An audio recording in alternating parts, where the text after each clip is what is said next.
So Bigoilyguy, you were wondering why I use the protectors. So I'll show you a clip of the footage. 10, 9, 8, 7, 6, 5, 4, 3, 2,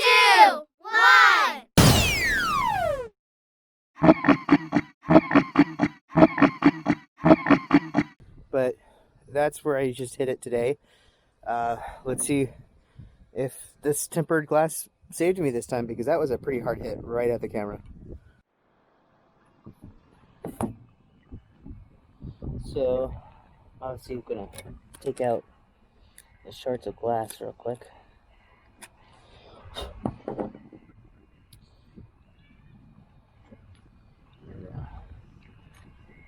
Get it out of the protector. The good news is it was the one that was already in trouble beforehand that doesn't record sound.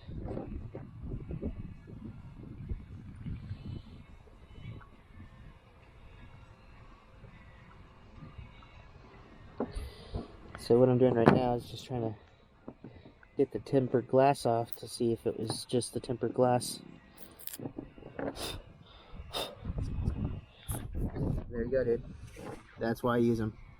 Because what happens is this tempered glass, as well as the out part, the ND filter, absorb the whole impact. So it's not transferred to another sheet of glass. Kind of like breaking boards and stuff like that, but in quads. So these are generally $2 for 6, and the ND filters are about $5 a piece. There you go, man.